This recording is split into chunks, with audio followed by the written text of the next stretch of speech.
Hello everyone, how are you?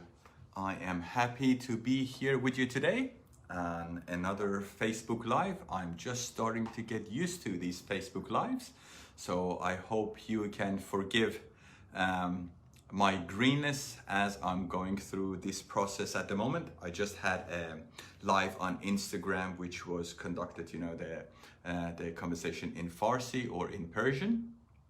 And the topic was actually the same as the topic that I'm going to discuss with you here today, which is about understanding the concept of guilt. I'm aware that most of you may watch this video later and not live, so I say hi to every single one of you who may see this video later, and thank you for following this page.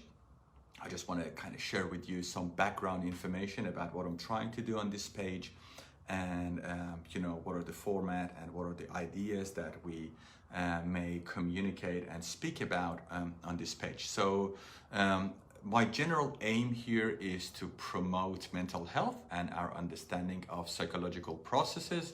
I'm a clinical psychologist, as most of you who watch this video may know, and my clinical training is in intensive short-term dynamic psychotherapy. I have graduated from Griffith University with my master's degrees, and towards the end of my PhD at QUT. Today in this talk, I'm going to speak to you in regards to the concept of guilt.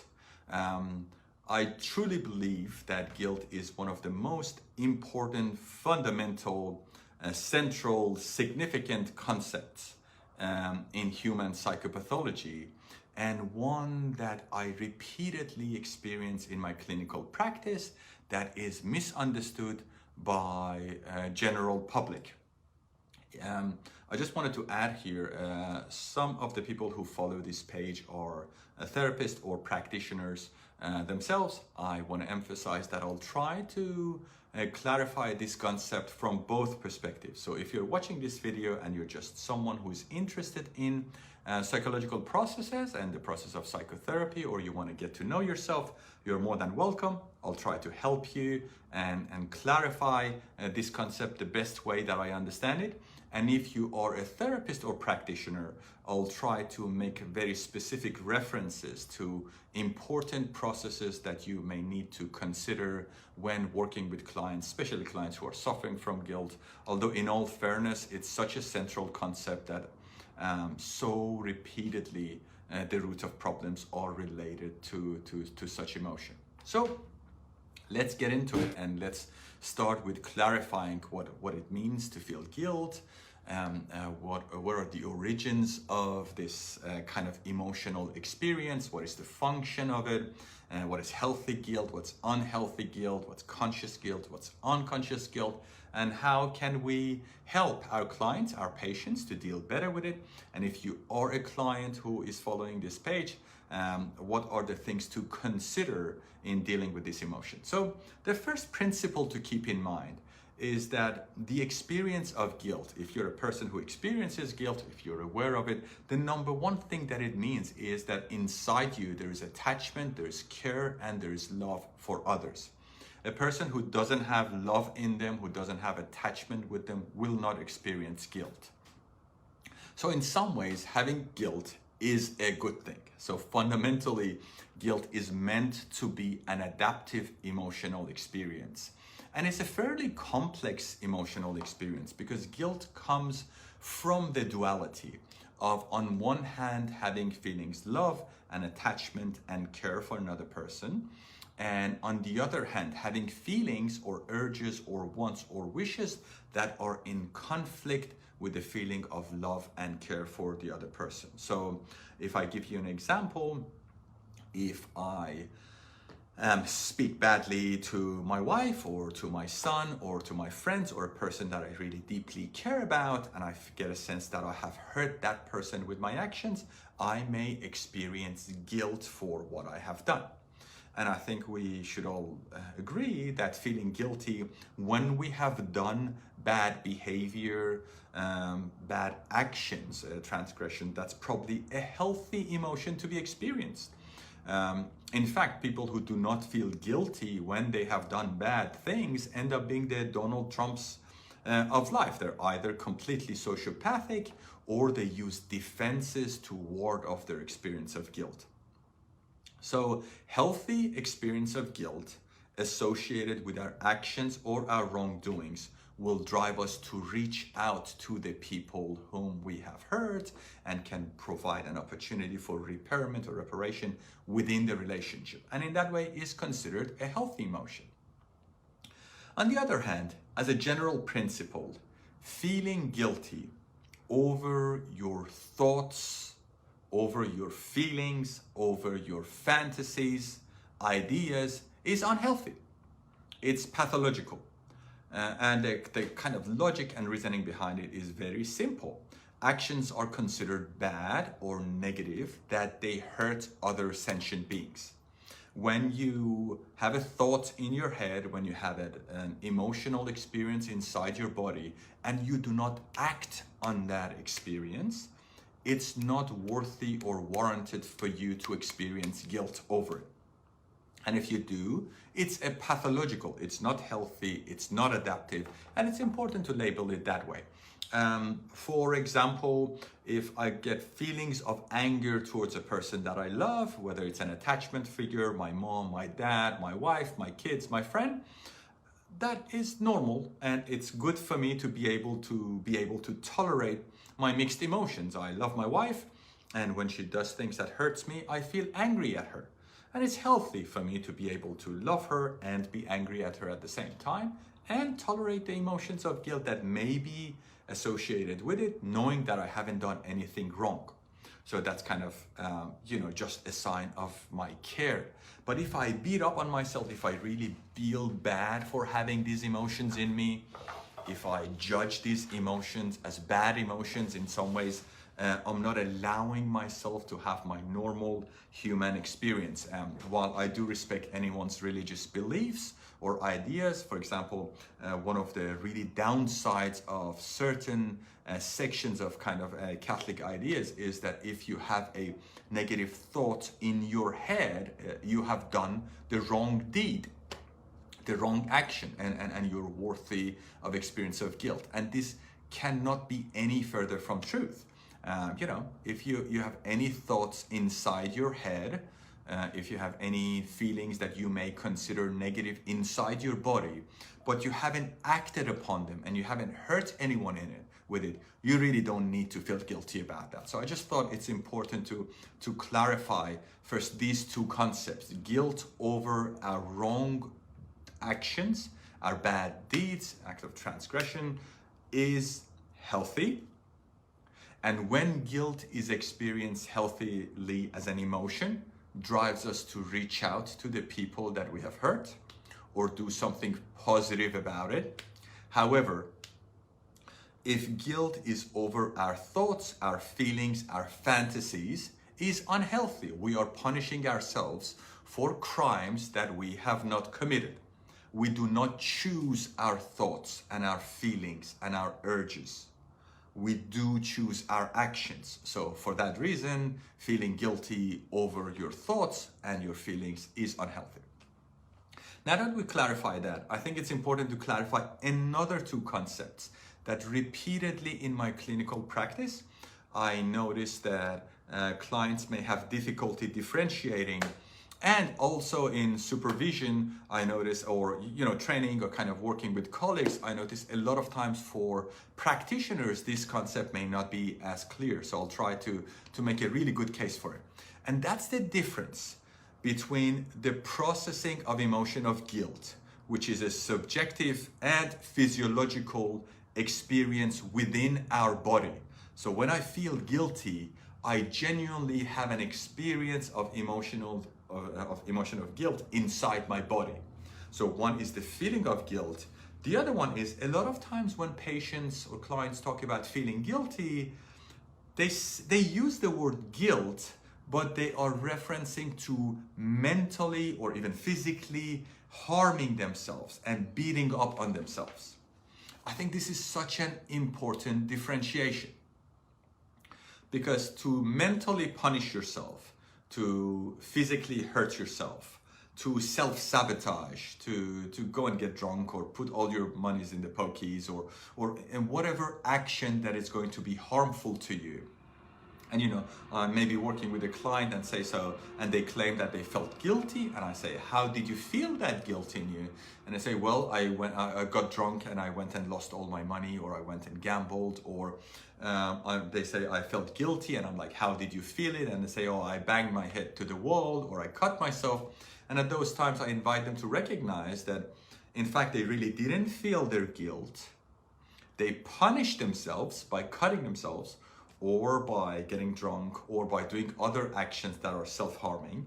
They punish themselves to avoid the painful experience of emotion of guilt. This is very important. Self-punishment and self-attack is a defense against experience of guilt. And it's a very unhealthy defense, because in good case scenarios, when you feel guilty, you can do something about it. You can come to some form of closure. You may be able to solve that guilt inside you when you're willing to face the pain, to go through that experience. Then you will have relief. Then you may have self-compassion, forgiveness, whatever that may be for you.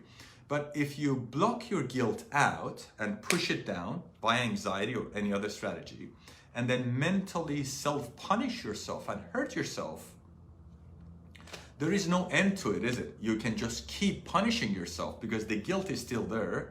Every time it gets stirred up, you suppress it, you use defensive mechanisms, and then you self-punish. So you keep avoiding the actual source of guilt. So something or some experiences that you may have felt guilty about decades ago may keep perpetuating in your life, and you may never become free from them because you've never taken the step to confront or face this emotion.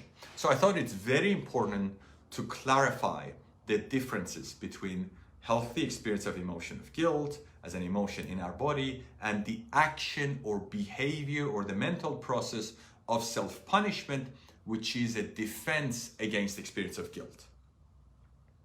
I hope this is all making sense. Now I'm going to go to the next section of trying to help you with that. Another part that I want to invite you guys to think about is there is some degree of experience of guilt that is a normal and natural part of being a human being. And we need to embrace that part. I'll try to be more clear and explain that to you. Think about it this way. If a friend of mine asks for my car keys and say, Pej, can you give me my car keys? I just want to go for a drive. It may be a very inappropriate request. Our friendship might not be in that context, or may not be that close. But if that person says, can I have your car keys?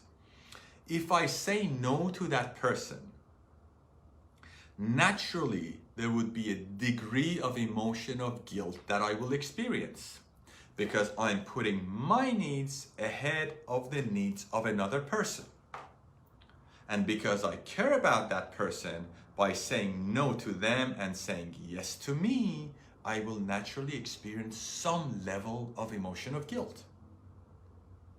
That is essential for us as people to be able to tolerate, out of our own self-care, out of our own self-respect, out of our own self-love.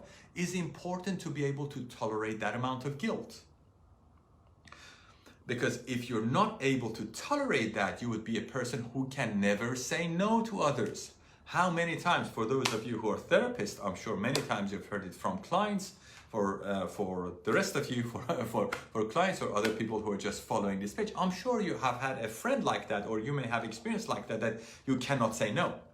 And the reason you cannot say no is if you want to say no, you may feel anxious because you may feel guilty.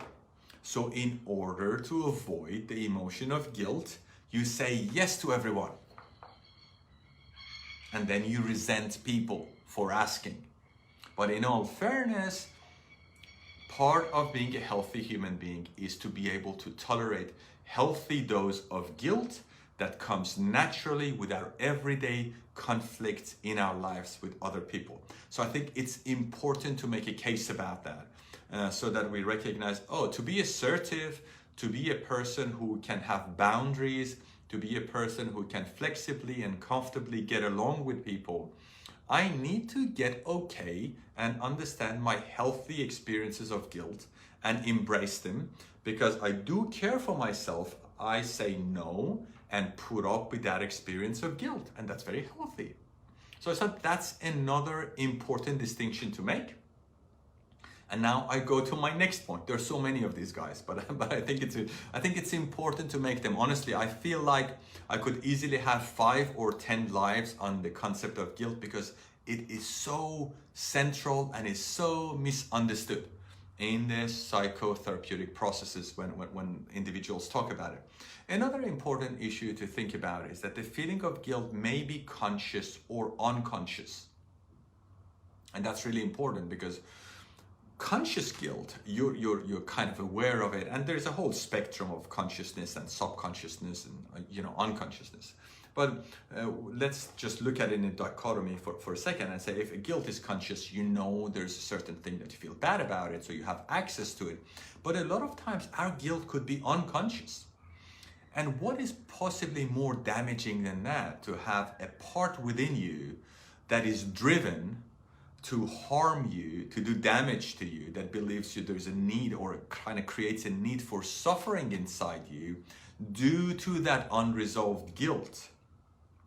So if there is unconscious guilt in you, whether it's over your previous actions or repressed urges or emotional complexes inside you that you're shutting down and you're repressing, those things may drive you to behave in self-destructive ways without really understanding the origins or the reasons behind that kind of behavior. So that's another thing to really keep in mind, that the experience of guilt may be conscious or may be unconscious. And if it's conscious, we may have a better chance and opportunity of regulating that emotion and responding to it with an open mind, whilst when our guilt is unconscious, by definition, we're not conscious about it, which is likely to drive us to have more of self-destructive tendencies. So I think that's another important component to keep in mind.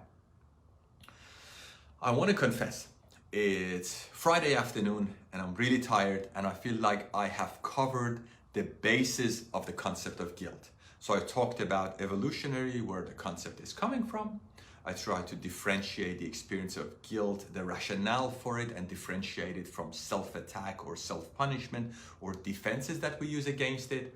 We talked about the adaptive nature of emotion of guilt and how processing such feelings may allow us to reach out to the person, to the people that we have hurt. And we also talked about guilt over our thoughts and feelings versus guilt over our actions. We also talked about the conscious versus unconscious experience of guilt. I hope that you'll find this video helpful. I have way more to talk about this topic or other topics. I'm still trying to figure out what are the areas that are most interesting for you guys on this page. So please, by every means, feel free to comment. Let me know what you think, which part of it was not that clear for you. I'm more than happy to go over it and kind of add to that concept. And I really look forward to your feedback and to the interaction that I hopefully have on this page, because it can help me and it can guide me to notice what are the needs in our community here, so that I can adjust my lives and my general interaction accordingly. For those of you who know, I just saw on my Instagram page, that is something that I have done really well with my Instagram account. And that's partly because my followers have been very active and have been very clear in terms of which areas they need help, what lives they have found most helpful. So I think it would be really good to get feedback from you guys, and I'm more than happy to adjust to meet your needs.